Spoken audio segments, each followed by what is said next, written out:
And welcome everybody. So I decided to give you guys a first-hand view of how I'm using these bits to open these SLAYMAKER railroad padlocks. These are a 4-lever lock with a very strong bolt action. The spring is quite strong. And I made 2 bits for each depth cut that I perceived that SLAYMAKER used to make. And I'm going to call this one 1, 2, 3, 4, and 5. Now I've already made a key for this lock, and the key, in my opinion, has 2 flaws, even though artistically it's something of interest.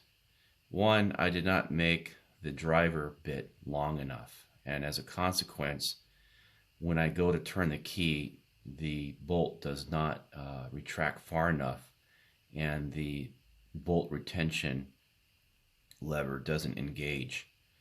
And I put a lot of work in this key, obviously, and so that's a flaw. And the other flaw is the key is too thick. The original keys should be 0.135 in width, and this one is like 0.180. That's just huge. Even though I made this key work by rounding the bits, but it's actually flawed. And if you were to look at the profile here, one might decode this as kind of a 3, 2, 3, 4 kind of a bitting. In actuality, it's a 2, 1, 2, 3. And I'm going to give you guys a demonstration of how that is. So yes, key thickness does matter.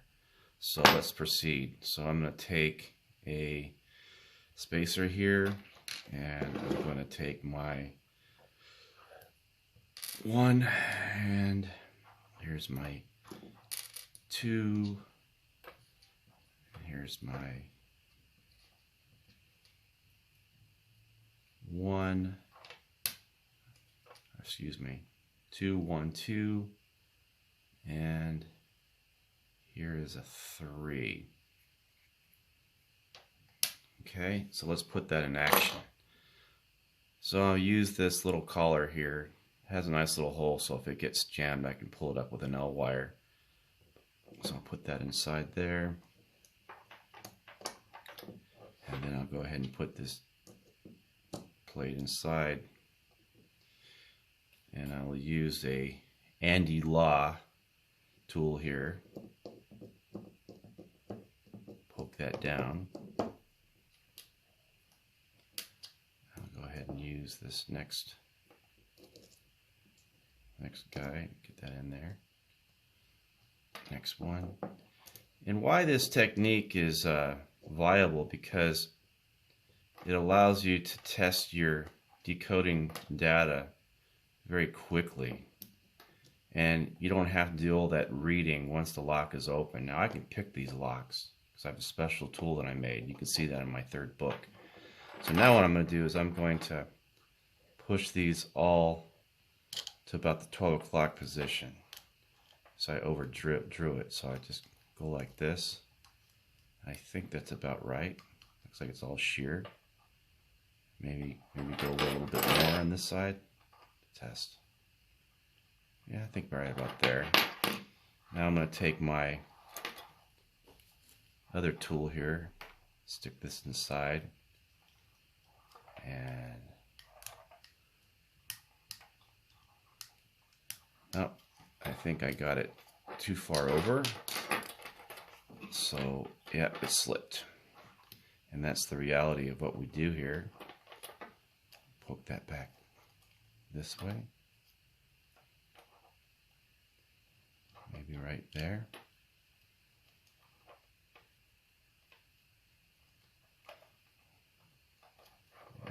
This again.